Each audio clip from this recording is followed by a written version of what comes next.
Assalamualaikum warahmatullahi wabarakatuh. Perkenalkan, nama saya Wiwin Yuningsih, SPD, CGP Angkatan 10, SDN Sukamaju, Kabupaten Sumedang, dengan fasilitator Ibu Tias Widaningsih dengan PP Neneng Pintrian Trina. Selamat menyaksikan. Waalaikumsalam warahmatullahi wabarakatuh. Terima kasih atas kedatangannya. Kehadirannya di sini mengikuti kegiatan diseminasi modul 1.4 tentang budaya positif.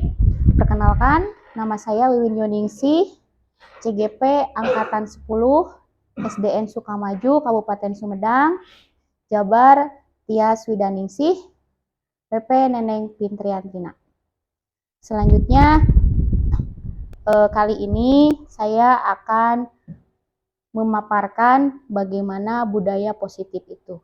Nah, untuk membangun budaya sekolah yang positif dan lingkungan dan mendukung murid untuk menjadi pribadi yang berdaya, seimbang, dan bahagia, salah satu upaya yang dapat dilakukan oleh guru adalah memahami kebutuhan dasar yang mendasari perilaku murid.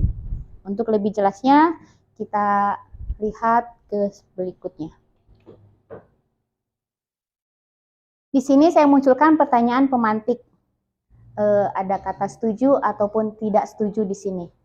Di sini muncul ada tahapan hukuman dapat mendisiplinkan anak, pemberian hukuman dengan hal positif seperti membaca atau memberikan halaman sekolah dapat meningkatkan disiplin anak. Memberi penghargaan dapat meningkatkan motivasi belajar anak. Dari setuju tidak setuju ini kita tindak lanjut ya. Nah, yang akan dikupas hari ini yaitu tentang disiplin positif dan nilai-nilai kebajikan secara universal, terus teori motivasi, hukuman dan penghargaan, restitusi, keyakinan kelas, kebutuhan dasar manusia dan dunia berkualitas, restitusi, 5 posisi kontrol, dan terakhir restitusi segitiga restitusi.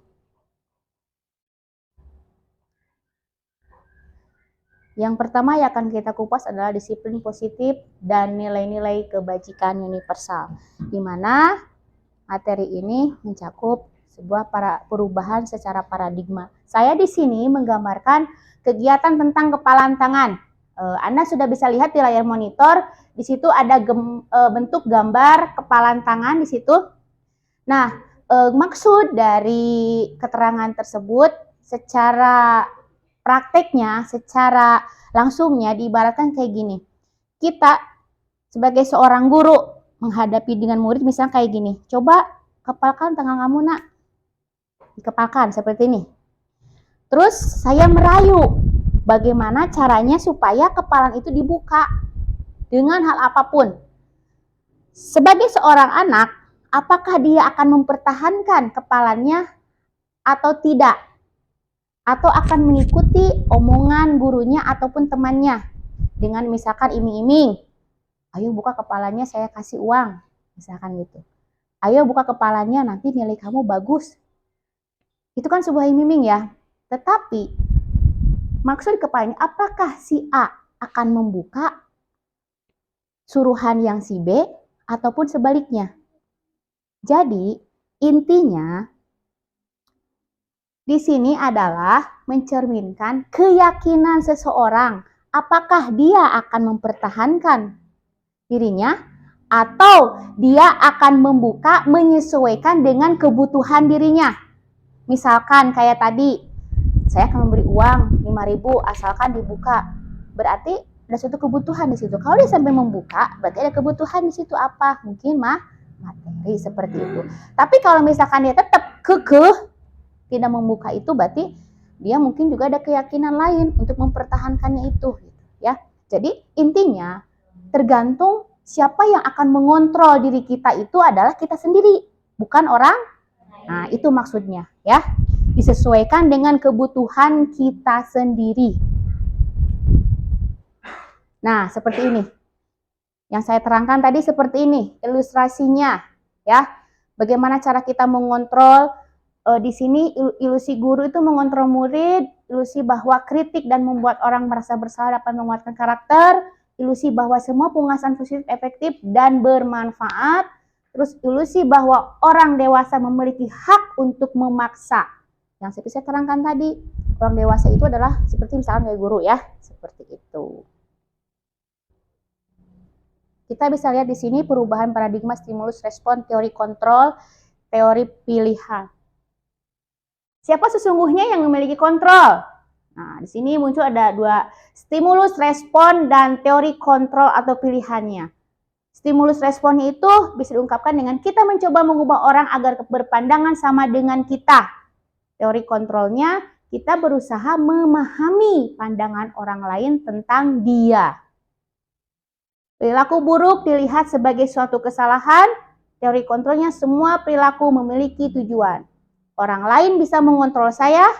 Nah, teori kontrolnya adalah hanya Anda yang bisa mengontrol diri Anda.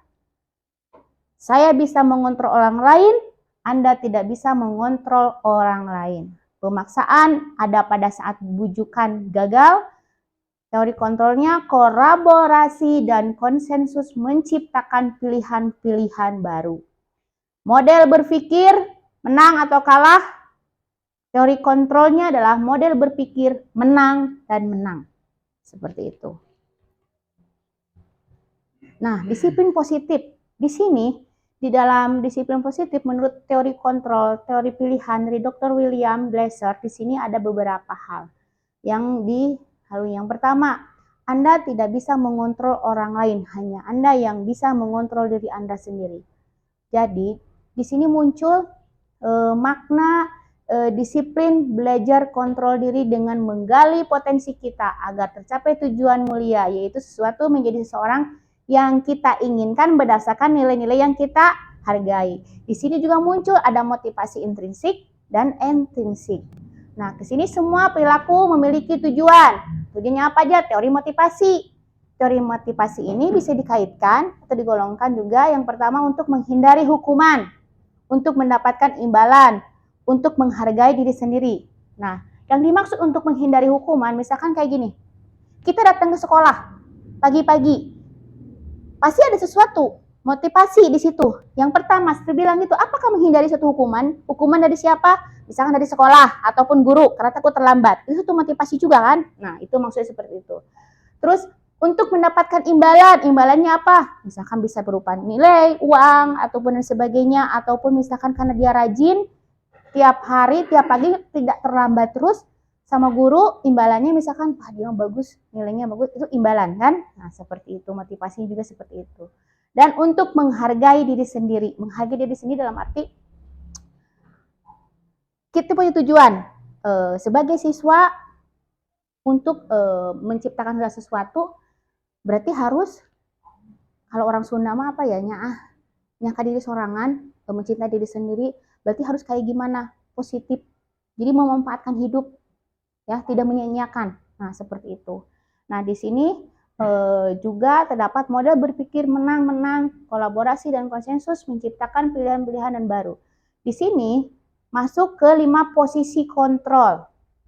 Nah, 5 posisi kontrol itu juga, itu ada macam-macam. Ada bersifat penghukum, pembuat rasa bersalah, sebagai teman posisinya, sebagai pemantau, dan sebagai manajer atau manajerial. Terus realitas kebutuhan kita berbeda. Kita berusaha memahami pandangan orang lain tentang dunia. Setiap orang memiliki gambaran berbeda. Di sini ada 5 kebutuhan dasar manusia. Nah, 5 kebutuhan dasar manusia itu yang kita ketahui apa coba?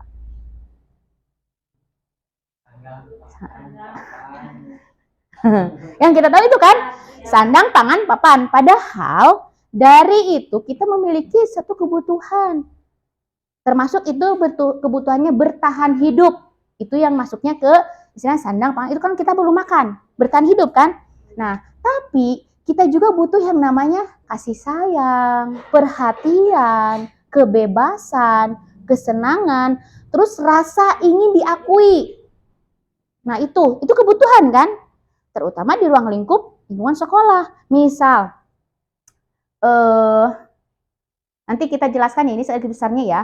Terus dari situ Dari kelima posisi ini akan suatu muncul segitiga restitusi atau kita hasil dari 5 posisi itu kita harus gimana? Setiap manusia memang punya kesalahan, tetapi kesalahan itu mengarahkan untuk memperbaikinya dengan cara yang positif. Yang dilakukan apa? Segitiga restitusi. Apa aja sih? Misalkan yang pertama menstabilkan identitas, yang kedua memvalidasi kebutuhan, dan tiga menanyakan keyakinan. Nah, di sini dari semua itu karena ada beberapa nilai-nilai kebajikan secara universal. Nah, di sini keyakinan banyak sebelum mencapai ketiga restitusi itu ada yang dibentuk namanya nilai-nilai kebajikan universal dan keyakinan kelas. Jadi harus ada dulu putusan atau misalkan keyakinan kelas yang sudah dibuat, disepakati bersama untuk segitiga restitusi ini ya, untuk mencapai kesepakatan tiga restitusi ini. Oke. Nah, sekarang kita lihat apa sih makna disiplin. Nah, makna disiplin bisa dibilang seperti dari bahasa Latin disiplina yang artinya belajar. Nah, makna asal dari kata ini berkonotasi dengan disiplin diri dari murid-murid menurut Sokrates dan Plato. Disiplin diri membuat orang menggali potensinya menuju sebuah tujuan apa yang dia hargai. Namun dalam budaya kita makna kata disiplin telah berubah menjadi sesuatu yang dilakukan seseorang pada orang lain untuk mendapatkan kepatuhan. Kecenderungan umum adalah menghubungkan kata disiplin dengan ketidaknyamanan, bukan dengan apa yang kita hargai atau pencapaian suatu tujuan mulia. Bisa dipahami dari disiplin ini? Terima kasih. Oke, selanjutnya ke nilai kebajikan secara universal. Nah, nilai-nilai kebajikan adalah sifat-sifat positif manusia yang merupakan tujuan mulia yang ingin dicapai setiap individu. Nah, nilai-nilai tersebut bersifat universal dan lintas bahasa, suku, bangsa, agama, maupun latar belakang. Nah, di sini diungkapkan menurut setiap perilaku perbuatan memiliki suatu tujuan. Nah, kata Dr. William Glasser pada teori kontrol tahun 1984. Dengan mengaitkan nilai-nilai kebajikan yang diyakini seseorang, maka motivasi intrinsiknya akan tergabung sehingga menggerakkan motivasi dari dalam untuk mencapai tujuan mulia yang diinginkan. Terus nilai-nilai kebajikan yang ingin dicapai oleh setiap anak Indonesia kita kenal dengan profil pelajar Pancasila. Nah, seperti yang kita laksanakan di sekolah kita sudah berjalan tentang terkait dengan kurikulum merdeka ya, program profil pelajar Pancasila juga. Terus beriman, bertakwa kepada Tuhan Yang Maha Esa dan berakhlak mulia, mandiri, bernalar kritis, berkebinekaan global, bergotong royong, kreatif yang dirangkum dalam kurikulum merdeka, kurmer istilahnya seperti itu. Nah, pengalaman dan pembelajaran disiplin yang sudah diterapkan di SD Sukamaju ya. Di sini saya kasih gambaran ada 3 hal di sini. Guru sebagai teladan, guru sebagai pengontrol, dan guru sebagai manajerial. Nah, kenapa disematkan 3 tersebut? Karena guru ibaratnya kata orang Sunda mah digugu dan ditiru. Berarti harus benar-benar menjadi seorang teladan. Ya, memberi contoh seperti itu. Sebagai pengontrol. Pengontrol di sini kan ada 5 macam pengontrol yang tadi dikatakan ya. Nah, kita sebagai seorang penghukum posisinya, atau sebagai teman, atau sebagai manajerial, atau ibaratnya jadi tergantung bagaimana sesuai dengan kebutuhan siswa itu sendiri. Bu, apakah kita seorang guru bisa dijadikan sebagai teman? Bisa. Itu cara yang mudah untuk berbaur dengan siswa atau murid. Tetapi ada sifat negatif dan positifnya. Ibaratnya ada kekurangan dan kelebihannya. Kalau misalkan kita memposisikan kita sebagai teman, satu sisi nanti siswa tersebut akan selalu bergantung kepada kita. Tenang, saya udah dekat sama Ibu Wiwin. Nah, ini. Itu kan karena ini berteman, ya kan? Akhirnya peserta itu akan tergantung seperti itu. bagus kita cara pendekatannya lebih cepat gitu kan, kita memberikan saran dan sebagainya, itu udah cepet banget seperti itu. Cuman ke positif negatifnya seperti itu nanti Kak ketergantungan. Nah, posisi mana sih yang lebih bagus? Nah, ini sebagai guru manajerial. Kenapa bilang guru manajerial? Karena posisi sifat yang manajerial itu kadang bisa memposisikan saya harus seperti apa, berkomunikasinya harus seperti apa, menghadapi peserta didiknya seperti ini. Kan macam-macam. Tidak bisa disamakan peserta didik itu seperti ini karakternya, beda. Sisa peserta didik itu unik. Unik dalam arti punya kelebihan, mungkin bisa katakan ini sekilas nakal, hiperaktif dan sebagainya. Itu unik juga. Tapi di sisi unik itu pasti punya kelebihannya, tidak selalu kurangi. Makanya kalau kita bisa memanage, berarti kan dari katanya aja memanage, manajerial memanage. Kita bisa menempatkan, bisa mengatur. Mana saat tempo kita harus ngepressure peserta didik, mana yang enggak seperti itu ya. Terus kita sebagai pemimpin seperti apa, harus menjadi pengontrol sebagai teman, jadi bisa memanage seperti itu ya, kalau posisi manajerialnya seperti itu. Nah, selanjutnya tentang eksplorasi konsep pembelajaran, teori motivasi hukuman dan penghargaan atau restitusi. Di sini ada beberapa teori motivasi perilaku manusia ya, teori motivasi perilaku manusia. Ada motivasi eksternal dan motivasi internal. Nah, di sini digambarkan ke poin 1, untuk menghindari ketidaknyamanan atau hukuman, apa yang akan terjadi apabila saya tidak melakukannya. Nah, itu termasuk ke motivasi eksternal, berarti kan ada dari luar, dorongan dari luar ya, untuk saya tidak dapat hukuman. Terus yang kedua, untuk mendapatkan imbalan. Nah, sama, ada sesuatu yang diinginkan ya, eksternal juga. Nah, kalau untuk menghargai diri sendiri yang diungkapkan tadi pada saat pertama itu ya, yang dijelaskan, itu munculnya dari dalam diri kita sendiri. Berarti motivasi internal. Tujuannya disiplin yang positif. Nah, merdeka menurut Ki Hajar Dewantara. Merdeka itu artinya tidak hanya terlepas dari perintah, akan tetapi juga cakap buat memerintah diri sendiri.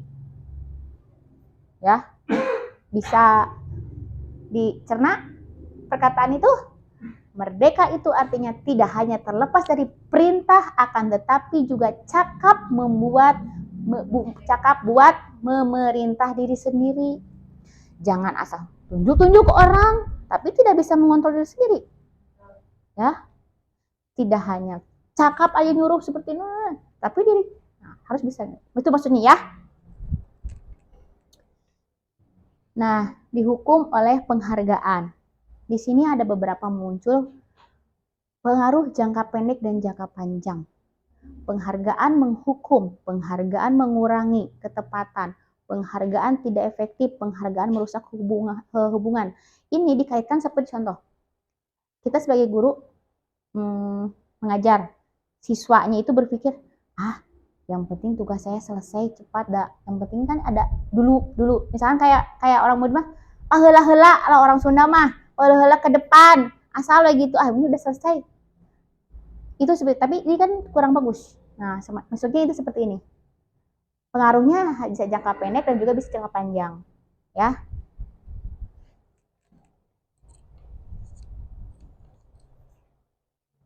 Nah, sama kaitannya dengan seperti ini juga, penghargaan menurunkan kualitas, penghargaan mematikan kreativitas, penghargaan mengurangi motivasi intrinsik.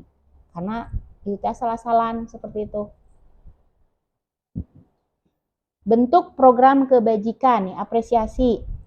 Dalam memberikan apresiasi, pengakuan, atau perlu diingatkan beberapa hal. Yang pertama, beri pengakuan secara khusus. Yang kedua, beri pengakuan secara pribadi, beri pengakuan kepada semua murid, beri pengakuan secara konsisten, fokus pada proses.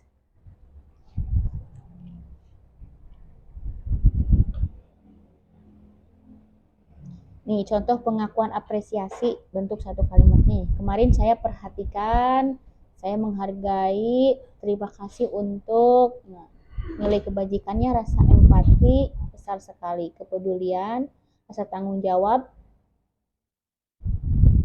Situasinya pada saat menolong murid baru di kelas kita. Pada saat kamu membantu teman-temanmu, tugas kelompok, pada saat kamu memungut kertas-kertas yang berserakan di lantai. Ini maksudnya ngerti nggak? Paham nggak?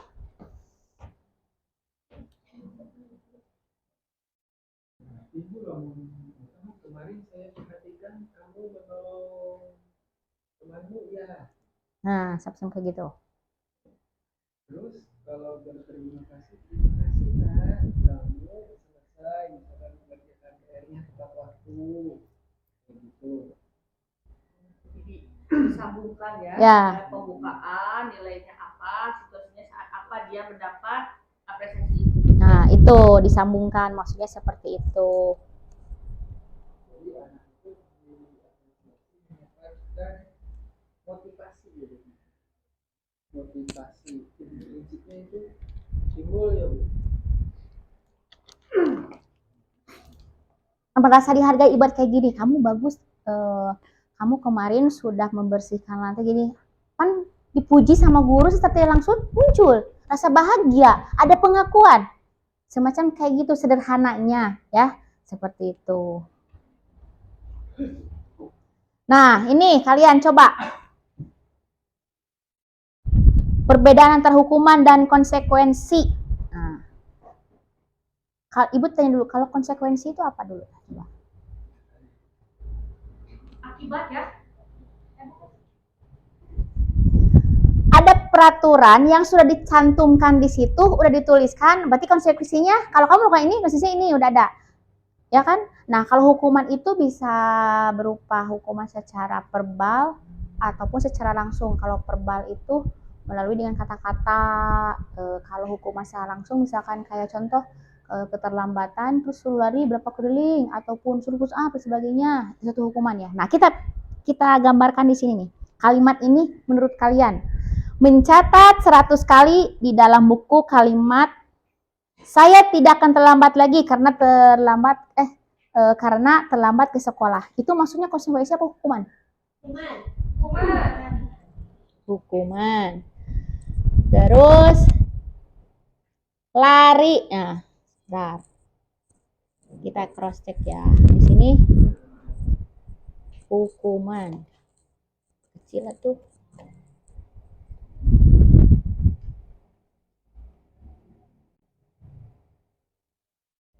Hukuman.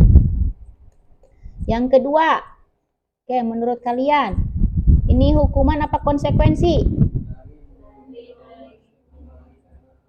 Tadi ingat? Hukuman. Hukuman. Oke.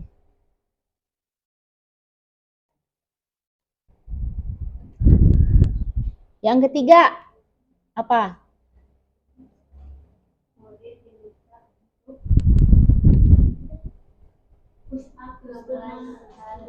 Hukuman. Oke. Selanjutnya.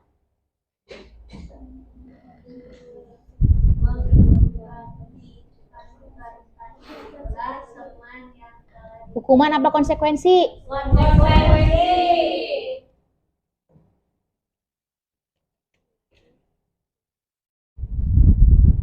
Selanjutnya.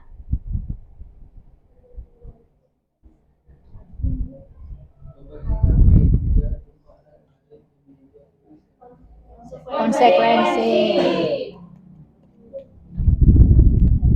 Murid disuruh untuk mengenakan sepatu seharian di sekolah karena tidak mengenakan sepatu hitam. Itu hukuman apa konsekuensi?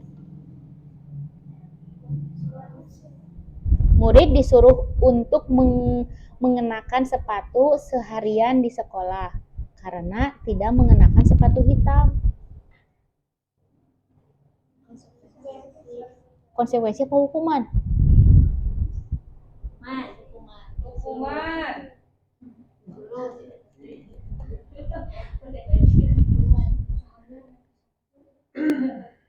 Lari mengelilingi lapangan basket 2 kali karena terlambat 10 menit untuk pelajaran PJOK. Oke. hukuman, konsekuensi, hukuman. Kita lihat hasilnya seperti apa ya. Kita lihat. Nah, jadi mencatat 100 kali dalam buku kalimat saya tidak akan terlambat lagi. Itu hukum sesuai berarti ya. Lari mengelilingi lapangan basket 2 kali karena terlambat hadir di sekolah. Hukum murid diminta untuk push up 15 kali karena tidak menggunakan masker. Hukum menggantikan kertas tugas teman yang telah dicoret-coret. Konsekuensi.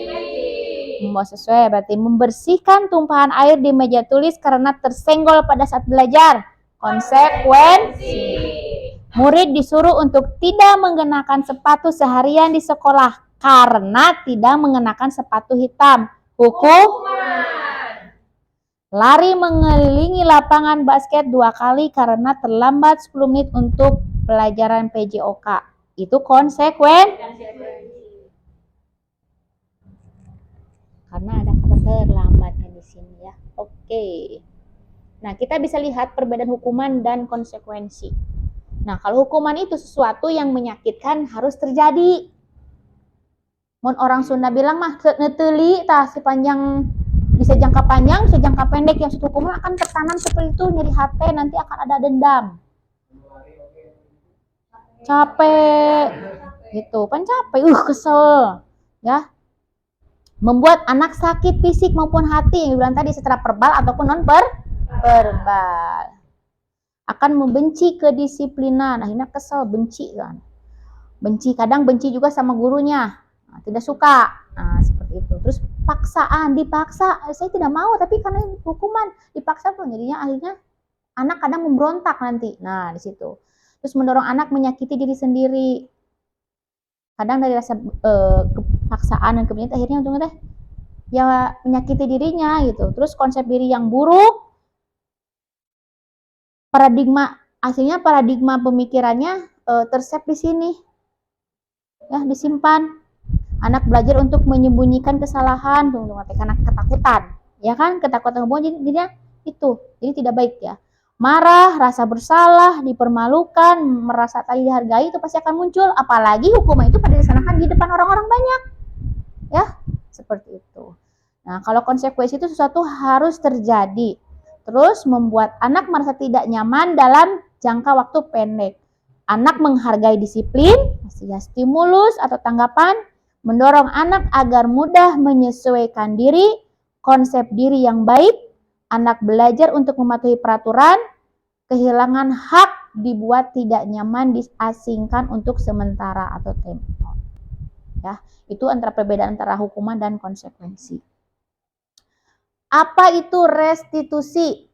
Nah, restitusi adalah proses menciptakan kondisi bagi murid untuk memperbaiki kesalahan mereka.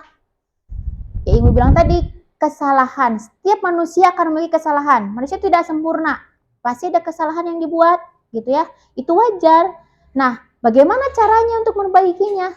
Kita kupas ini dengan restitusi ya. Sehingga mereka bisa kembali pada kelompok mereka dengan karakter yang lebih kuat. Restitusi juga merupakan proses kolaboratif yang mengajarkan murid untuk mencari solusi untuk masalah mereka dan membantu murid berpikir tentang orang seperti apa yang mereka ingin menjadi atau tujuan mulia dan bagaimana mereka harus memperlakukan orang lain. Itu menurut question ya. Jadi si anak pun di situ akan ada perubahan yang positif, dan tidak akan melakukan hal kesalahan lagi seperti itu. Seperti itu ya. Kita bisa lihat di sini.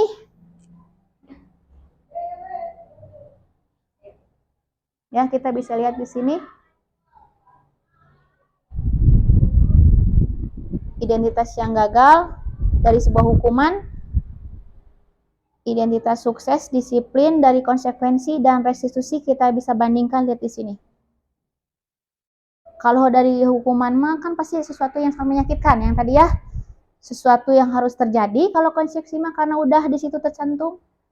Restitusi merupakan pilihan setelah dari kejadian itu akan seperti apa, terus dan harus bagaimana nanti ke depannya, akan mengulangi atau tidak. Realnya seperti itu gambarannya ya.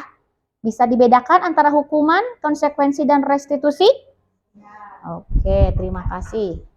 Nih, ini 9 dari ciri-ciri restitusi. Nah, bukan untuk menembus kesalahan, namun untuk belajar dari kesalahan. Maksudnya kan sebelum tadi, manusia punya kesalahan. Untuk itu kita tidak boleh mengulangi lagi. Ibaratnya jangan jatuh ke lubang yang sama. Nah, itu secara itunya ya. Secara bahasa kitanya. Terus memperbaiki hubungan. Misalkan kita bertengkar dengan teman kelas, misalkan anak-anak, biasanya itu udah wajar ya. Tapi karena keseringan bisa menimbulkan kontra atau berantem yang berlebihan. Nah, kita bisa selesaikan dengan secara restitusi. Ya, seperti itu. Nah, terus restitusi menuntun untuk melihat ke dalam diri. Restitusi mencari kebutuhan dasar yang mendasari tindakan. Restitusi diri adalah cara yang paling baik. Restitusi fokus pada karakter bukan tindakan. Restitusi fokus pada solusi. Restitusi mengembalikan murid yang berbuat salah pada kelompoknya. Nah, ini yang digarisbawahi. Fokus pada solusi. Jadi mencari solusinya apa sih jalannya gitu. Ya, dengan melakukan restitusi ini. Mencari solusi. Yang berarti kan yang udah terjadi itu ya. Bagaimana solusinya nih? Nah, seperti itu. Nah, jadi tentang keyakinan kelas nih. Mengapa tidak peraturan saja? Mengapa harus keyakinan kelas? Muncul pertanyaan seperti itu. Di sini mengapa kita memiliki peraturan harus menggunakan helm bila mengendarai kendaraan roda 2? Di sini mengapa kita memiliki peraturan 3M, menggunakan masker, mencuci tangan, dan menjaga jarak 1,5 meter? Mengapa kita memiliki peraturan harus datang tepat waktu pada saat mengikuti pelatihan? Nah, untuk mendukung motivasi intrinsik, kembali ke nilai-nilai atau keyakinan-keyakinan lebih menggerakkan seseorang dibanding mengikuti serangkaian peraturan-peraturan. Nah, sebelum lanjut, Pak Medal. Menurut Pak Medal, di sini yang mengapa kita memiliki peraturan harus menggunakan helm bila mengendarai kendaraan roda 2? Peraturan apa keyakinan? Kalau mungkin gini Bu, kalau tadi melihat dari konsekuensi dan Hukuman. Kalau hukumannya kan takut ditilang. Ditilang, betul. Takut ditilang. Terus kalau melihat dari konsekuensinya kan, kalau tidak di helm pilih kayak kumah-kumah gitu kan, jalan Kecelakaan ta. tapi kan melihat dari restitusi yang tadi Solusi. mengapa kita harus menggunakan helm? Berarti kalau motivasi intrinsiknya itu buat keselamatan diri. Nah, kalau motivasi ekstrinsiknya itu Seperti tadi, biar tidak ditilang. Paham sampai situ? Oke. Ya, itu maksudnya ya. Nah, seperti ini kan menggunakan masker. Sama. Ya, di samping untuk keselamatan diri, orang lain juga, kan itu sama ya. berarti kalau mengapa kita memiliki peraturan harus masker mah kesehatan ya Bu? Kesehatan, betul. Kesehatan. Terus yang ketiga itu lebih kepada Menghargai diri sendiri ya. Yang ketiga itu, mengapa kita memiliki peraturan harus datang tepat waktu pada saat mengikuti pelatihan? Ya. Hah? Iya, berarti kan harusnya menghargai diri sendiri itu larinya, itu ya. orang lain juga akan menghargai. Menghargai kita. Pasti akan menghargai kita. Kalau kita menghargai, misalkan contoh gini, realnya ya, saya selalu datang tepat waktu. Itu kan jelas sudah menghargai diri saya sendiri. Orang lain, kalau dia mah rajin, datang tidak pernah terlambat, ada penilaian, dan ada di samping itu akan dihargai, akan ada pengakuan, ya kan? Akan disukai juga. Nah, seperti itu. Ya.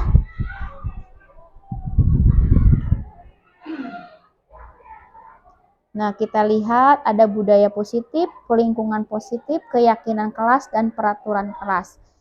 Di sini di lingkaran kecil itu mulai dari peraturan dan kemudian keyakinan maka dari keyakinan kelas itu akan menciptakan lingkungan yang positif dan menjadi terbawa menjadi budaya positif itu sendiri di sekolah. Jadi mulailah dari yang terkecil dulu, dibuat dari kelas dulu kalau misalkan di sekolah. Baru disepakati bersama keyakinan kelas itu sendiri. Setelah itu baru diterapkan di lingkungan yang cukup luas lagi ya, sampai menjadi kebiasaan, menjadi budaya itu sendiri ya. Ini maksudnya.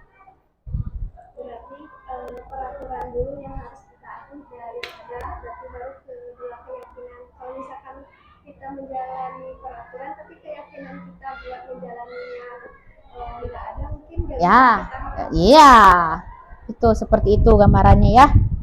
Oke. Dalam diri, ya. Misalkan kita bikin keyakinan, bla bla bla bla, tapi kalau misalkan tidak ada dorongan dari diri sendiri mah, ya tetap keyakinan, peraturan, ya yang ini ke sini, yang ini ke sini, tidak akan sejalan satu arah, ya.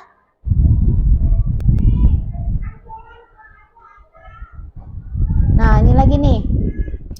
Peraturan. Selalu kembalikan buku ke tempatnya. Nah, di sini keyakinan kelasnya itu tanggung jawab. Dilarang mengganggu orang lain. Menghormati orang. Hadir di sekolah 15 menit sebelum pembelajaran dimulai. Itu menghormati orang lain dan berkomit. Dilarang melakukan kekerasan.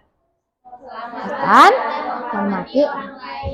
Dilarang menggunakan narkoba. Itu sehat. Bergantian atau menunggu giliran. menghormati orang lain dan bersabar. Gunakan masker. Kesehatan dan keselamatan. Jangan berlari di kelas atau koridor.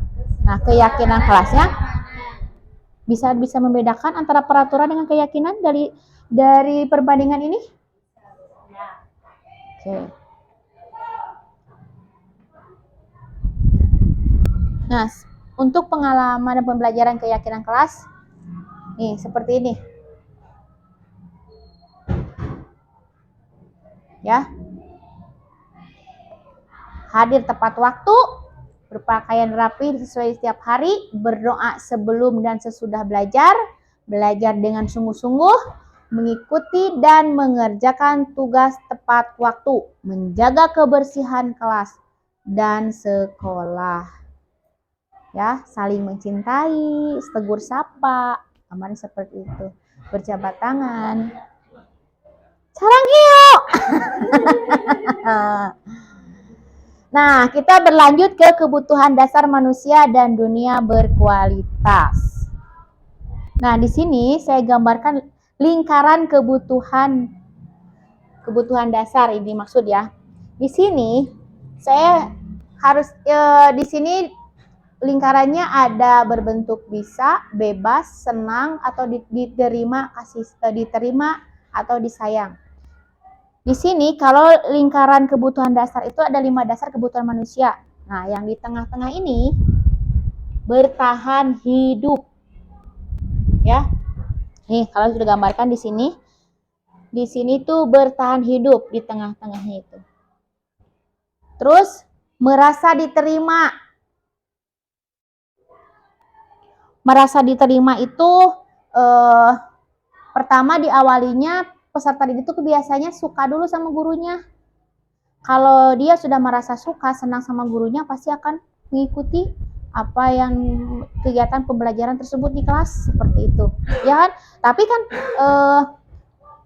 siswa itu kadang tidak selalu sama, dengan berbeda-beda karakter uniknya. Nah, kita juga sebagai seorang guru harus bisa melihat, misalkan kadang ada siswa yang sifatnya kita lagi nerangin, orangnya cuek gitu. Bahkan disuruh ke depan juga malah diam, pulang gitu dan sebagainya. Nah, kita mungkin di situ bisa melihat apakah itu mungkin rasa ingin diterimanya, apakah butuh rasa kasih sayang, tidak, perhatian. Nah, kan kita juga harus melihat dari situ. Jadi jangan mengejudge ataupun menilai peserta didik itu, ya kamu tuh udah malas, nggak pinter lagi, tidak mengerjakan tugas dan sebagainya. Nah, jangan seperti itu.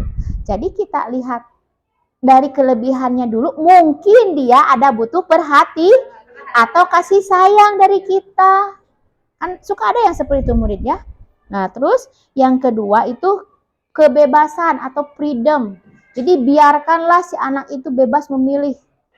Dia misalkan mau ikut ini, silakan. Kita tidak boleh membatasi, ya seperti itu. Terus kesenangan. Buatlah lingkungan belajar itu dengan menarik supaya peserta didik itu bisa mengikuti. Ya, kesenangan. Gimana caranya kita membuat ruangan kelas itu, kalau misalkan kita belajar di kelas, kita bikin suasana yang ceria, bahagia, karena itu dari kebutuhan juga, dari 5 kebutuhan dasar sebagai manusia atau sebagai peserta didik itu sendiri di sekolah. Dan yang terakhir, butuh penguasaan. Yang Ibu bilang tadi, pengakuan. Biasanya penguasaan ini, anak itu bisa ditunjukkan dengan kreativitas, kemampuan, menonjolkannya dia sendiri. Caranya, misalkan dia ngikutin ekskul basket nih, dia jago, pinter, jadi tenar nih anak satu. Itu suatu penguasaan, ingin menguasai teman-temannya, diakui, nih saya nih bisa nih, saya paling bisa nih, punya prestasi di sini. Itu. Nah, itu memang terjadi seperti itu, bener nggak? Ya kan? Kalau di siswa kita, makanya kita harus mengetahui kebutuhan dasar manusia, yang dimaksud adalah peserta didik. Jadi kita tidak boleh menyamaratakan peserta didik itu kemampuannya semua sama seperti itu, dan jangan kita mendiskreditkan atau memojokkan, kita jangan mengunggulkan satu orang ini aja. Yakin kok dari sekian 25 siswa mereka punya kelebihannya masing-masing. Makanya kita menyudut pandangkan pemikiran kita itu, melihat itu bahwa kita jangan pernah menyamakan kepintaran atau kemampuan anak tersebut, karena beda karakter, beda pemahaman, beda pemikiran, tapi yakin bahwa anak tersebut adalah unik, punya kemampuan selain itu. Ibu, berarti kita harus memenuhi dulu kebutuhan dasar peserta didik. Iya, harus memenuhi. Makanya kita harus memahami kan, Ibu bilang peserta didik itu bermacam-macam karakter, bermacam-macam sifat, ya kan? Jadi kita harus benar-benar memahami kebutuhan. Makanya di sini dibilang ada 5 kebutuhan dasar manusia itu, selain kebutuhan bertahan hidup, yang bertahan itu seperti ya ibaratnya makan dan sebagainya, itu memang kebutuhan hidup ya. Nah, di samping itu kan ada muncul kasih sayang. Ibu bilang kenapa di sini kasih sayang atau perhatian? Makanya kita tahu nih, jangan ngejudge peserta didik itu langsung, siapa tahu dia butuh seperti itu kan? Nah, maksudnya seperti itu. Jadi kita harus benar-benar memahami dulu karakter peserta didik. Nah, dari kelima itu akan muncul 5 posisi kontrol.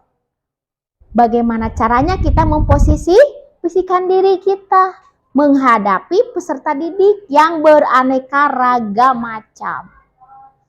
Yang Ibu bilang tadi, misalkan nih ada peserta didik yang selalu telat datang. Misalkan terlambat datang.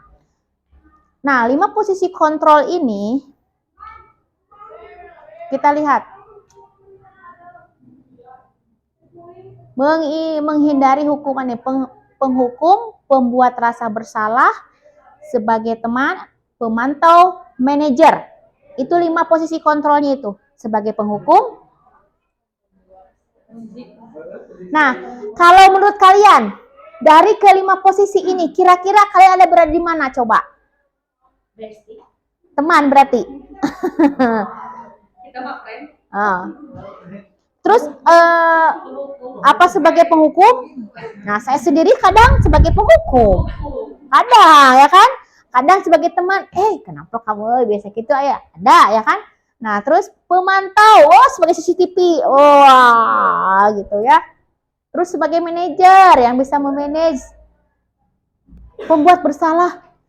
Kamu tuh, ibu tuh sudah capek-capek ini nulis ini, tapi kamu itu sudah tidak langsung bersalah. Secara meskipun ayolah, ibu tuh sebenarnya udah capek nulis ini, masa kamu nggak kerjain? Itu bahasanya sebenarnya luluh, ya kan? Tapi secara tidak langsung udah intimidasi, merasa bersalah, gitunya.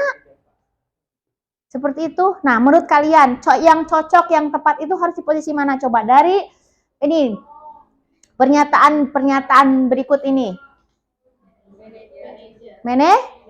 Kenapa? Bisa mengontrol, terus bisa memposisikan. Oke, jadi sudah paham ya? Kita harus pada posisi mana? Jadi sebagai pemimpin pun kita, misalkan jadi kepala sekolah, berarti harus bisa menjadi seorang manajer. Itu baguslah.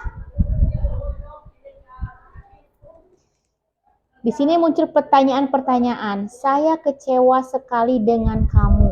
Itu posisinya apa? Siapa yang mengatakan gitu? Guru. Berarti sebagai apa? Membuat rasa bersalah. Kamu tidak pernah benar melakukannya. Siapa yang mengatakan? Ayolah, lakukan demi ibu bapak. Tadi merasa, ayolah, lakukan demi ibu bapak.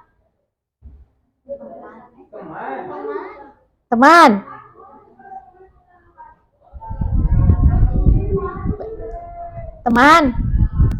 Oke, kita lihat ya. Apakah kamu mau mendapatkan stiker bintang hari ini? Stiker bintang itu.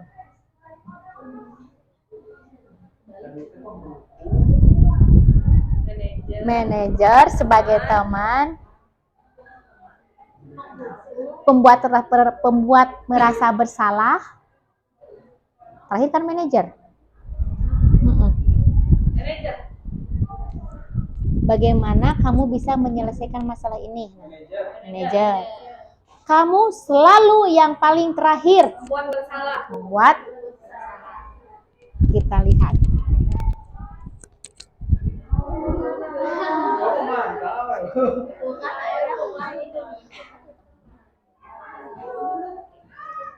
Oke ya, udah mulai paham berarti ya. Jadi di garis kecewa sekali, udah kecewa itu udah masuk bersalah kan ke si peserta didik. Aduh, orang itu tadi itu bersalah. Dan biasanya itu tertanam loh nanti secara tidak langsung ke psikologinya ya kan. Berarti di sini tetap kita yang paling tepat itu sebagai manajer. Oke, lanjut. Nah, di sini dibikin sebuah lingkaran ya, bergerak antara di sini, memisahkan antara peraturan atau pemantau, konsekuensi atau hadiah, terus nilai-nilai manajer, memperbaikinya. Nah, kita beralih ke segitiga restitusi. Dari kita sebagai posisi, kita sudah memilih nih, kita memposisikan diri sebagai manajer atau memanajerial, memanage. Sebagai seorang pemimpin, Ibu bilang tadi tidak kita serta-merta langsung ngejudge kepada peserta didik ketika anak itu melakukan kesalahan. Tetapi kita harus tahu dulu mengidentifikasinya, memvalidasinya dulu, terus nanti memberikan solusi. Nih, untuk membuat anak yang merasa gagal karena berbuat salah menjadi positif terhadap dirinya, itu menstabilkan identitas dulu. Guru berkata, berbuat salah itu hal yang manusiawi. Tidak ada manusia yang sempurna. Baik ibu juga buat salah, kita pasti bisa menyelesaikan permasalahan ini. Ibu tidak tertarik untuk mencari tahu siapa yang benar, siapa yang salah. Ibu lebih tertarik untuk menyelesaikan masalah. Kalau kamu menyalahkan dirimu sendiri terus-menerus, apakah kamu bersikap baik pada dirimu sendiri? Tidak, kan? Nah, makanya kita mencari solusi yang terbaik. Jadi harus menstabilkan identitasnya dulu, ya. Lalu palidah kebutuhannya. Kenapa dia bisa berbuat seperti itu? Untung tidak melakukan hal yang lebih lagi dari itu, misalkan. Membantu murid mengenali basic need atau kebutuhan dasar yang ingin dipenuhinya ketika melakukan kesalahan itu. Pada dasarnya, setiap tindakan manusia tujuannya adalah memenuhi kebutuhan dasar. Apakah itu penguasaan, kebebasan, kasih sayang, dan rasa diterima, kesenangan, atau bertahan hidup. Nah, kita validasi dulu nih dari kejadian itu. Kamu misalkan guru berkata, kamu bisa saja kan melakukan hal yang lebih buruk, tapi kamu tidak melakukannya. Maksudnya ngerti nggak? Misal kayak gini, kamu bertengkar, lagi ngepel, tiba-tiba lantainya dilewatin, masih basah. Pasti kesel dong yang udah ngepel. Siap, terima kasih. Pasti kesel kan? Ya kan? Pasti marah. Nah, setelah itu pasti cuma marah-marah doang. Nah, yang berbuat itu maksudnya berbuat lebih buruk lagi, bisa aja melemparkan pelannya kan? Untung kan? Nah, maksudnya pasti kan masih ada untungnya gitu orang sana ya. Untung temawat oge ditinggal pelan kan gitu ya. Nah, seperti itu. Kamu pasti punya alasan mengapa melakukannya. Nih, sini. Kamu pasti punya alasan mengapa melakukannya. Apa yang penting bagi kamu. Nah, di situ apa yang penting bagi kamu. Di situ kalimatnya kamu pasti punya alasan. Jadi, kenapa bisa marah-marah? Kita punya alasan kan? Karena tadi saya lagi ngepel, lantai udah bersih, masih basah, tapi udah diinjak bolak-balik terus. Kan itu alasannya kan ya? Nah, kamu boleh tetap berusaha menjaga sikap itu. Nggak apa-apa, boleh, silakan. Kamu bilang apa sih? Manusia punya rasa emosi kan? Kadang ada bisa mengontrol dan tidak. Nah, ini contoh yang belum bisa bertahan mengontrolnya ya. Kamu boleh tetap berusaha menjaga sikap itu. Tapi tambahkan sikap yang lain yang baru. Maukah kamu belajar cara lain untuk mendapatkan yang kamu butuhkan tanpa harus memukul? Kan seperti itu ya. Apakah kamu bisa melakukan dengan hal lebih baik besok lagi? Jadi ada obrolan nanti di situ. Sebenarnya kamu tidak harus melakukan hal seperti itu. Kamu bisa menahan emosi kamu bisa lapor. Misalkan kalau tadi kondisinya atau kejadiannya kamu lagi ngepel, terus diinjak sama teman kamu, tidak harus langsung marah-marah atau melemparkan alat pel, bisa aja misalkan lapor dulu ke wali kelas ataupun ke ketua kelas. Terus nanti baru bisa diselesaikan seperti itu. Kan seperti itu ya. Maksudnya contohnya dipalidasi dulu kebutuhannya. Nah, baru menanyakan keyakinan. Anak melihat kesalahannya dihubungkan dengan norma sosial dan nilai-nilai yang mendasari manusia berinteraksi dengan orang lain. Apa nilai yang kita capai di kelas atau sekolah kita? Nilai-nilai universal apa yang telah kita sepakati? Kelas yang ideal itu seperti apa sih? Kamu ingin jadi anak seperti apa? Apa yang kamu rasakan ketika kamu melakukan itu? Kamu menjadi orang yang seperti apa? Itu sebuah pertanyaan-pertanyaan pada saat menanyakan keyakinan. Keyakinannya apa? Yang sudah disepakati di kelas itu sendiri. Keyakinannya atau nilai kebajikannya. Misalkan, kayak itu marah-marah, melempar itu keyakinannya tidak tidak menghargai. Nah, ngerti nggak maksudnya seperti itu? Nah, ya. Jadi pertanyaan-pertanyaan yang pemantik yang diberikan oleh guru atau kepala sekolah kepada peserta didik dengan keyakinan kelas yang mereka sudah sepakat dikaitkan seperti itu, ya. Bisa dipahami? Terima kasih.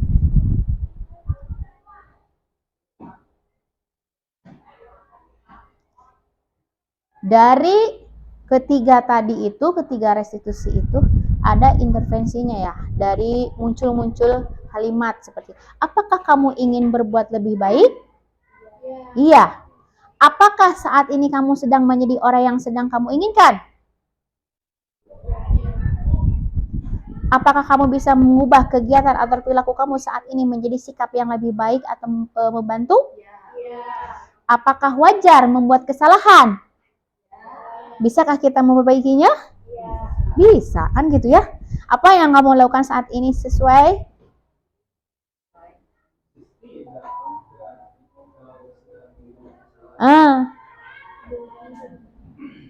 Tidak. Tidak sesuai keyakinan. Terus peraturannya apa? Kapan kamu siap untuk memulai?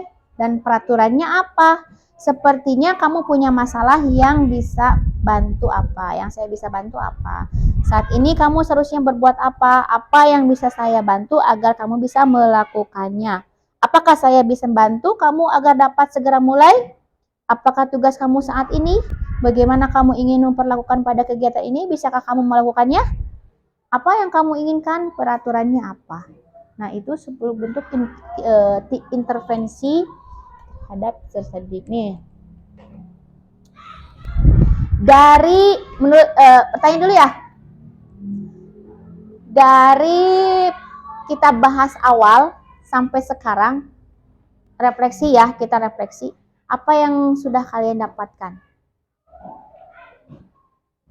Mengetahui 5 posisi yang tadi saya jelaskan, yang posisi negatif Posisi kontrol ya.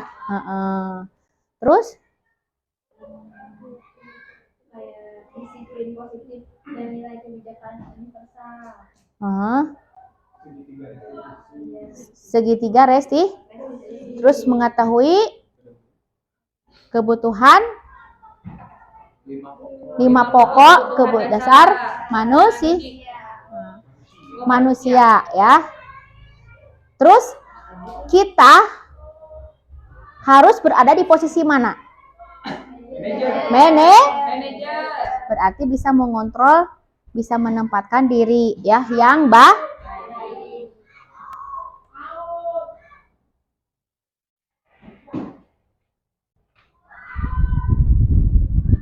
Nah, kita ke refleksi. Hal baru apa yang mengubah paradigma saya yang saya dapatkan? Coba kalian berarti sini refleksinya.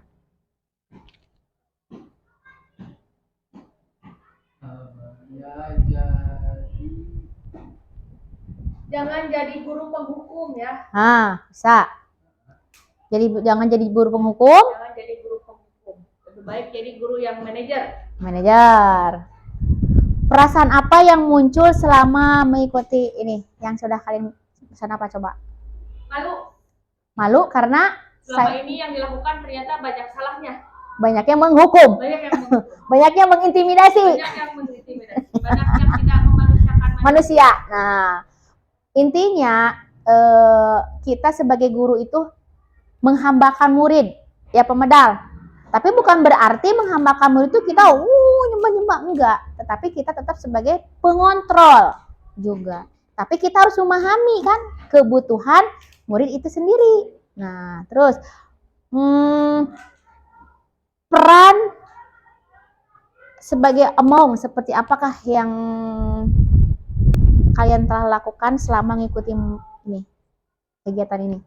Kira-kira gambarannya nih kalau ke depannya. Kalau saya menjadi seorang guru, meningkatkan apa? Penghukum. Terus harus menjadi seorang yang jadi manajer. Hadiah ya. Jangan terlalu sering memberikan suatu hadiah kepada peserta didik. Saya akan menjadi among yang seperti apakah setelah mengikuti ini? Menjadi lebih baik lagi. Terus mengontrol emosi, apalagi? Berpihak adil kepada siswa, menyelesaikan masalah atau solusi ya kan? Terus tadi apa? Lebih apa? Memperhatikan kebutuhan kasih sayang ya, seperti itu. Oke, terima kasih. Oke, tepuk tangan dulu semua. Sudah tidak terasa dan ternyata sudah kegiatan segitiga heeh. Sebentar ya. Coba dilihat di YouTube-nya seperti apa itu. Oke, sebentar. Kita lihat ya kegiatan, contoh kegiatan segitiga restitusinya. Contohnya.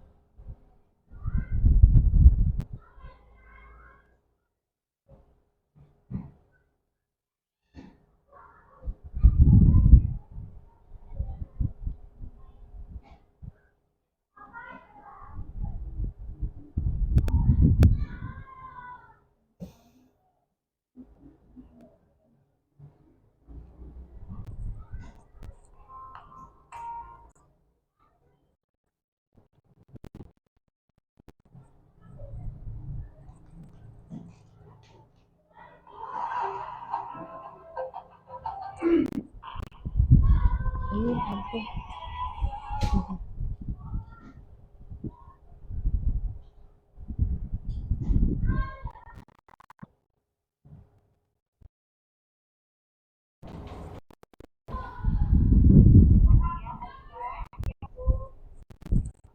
Ini sebuah contoh kegiatan yang melakukan segitiga restitusi, ya. Contohnya.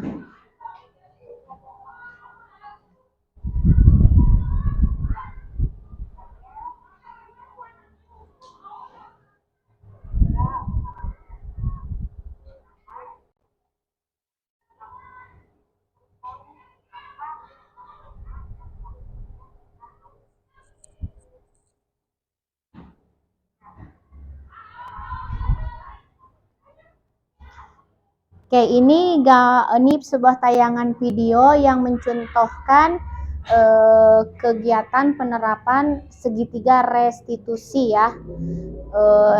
Dari mulai tahapan ke-1, kedua, dan ketiga. Mudah-mudahan dengan video ini ada gambaran buat kita semua pada saat kita mengambil segala sesuatu keputusan ya. Menghadapi para peserta didik ini. Ya, jadi selalu menanyakan dulu baik-baik sebab dan akibat dari kejadian itu. Jadi tidak langsung kita mengambil keputusan secara negatif atau menyalahkan salah satu orang. Ya, jadi kita harus memvalidasinya dulu. Ya, paling tidak sesuai tidak, kalaupun misalkan ada kesalahan di situ, kita memberikan solusi ke depannya kepada peserta didik itu supaya tidak melakukan hal ya tersebut. Siap?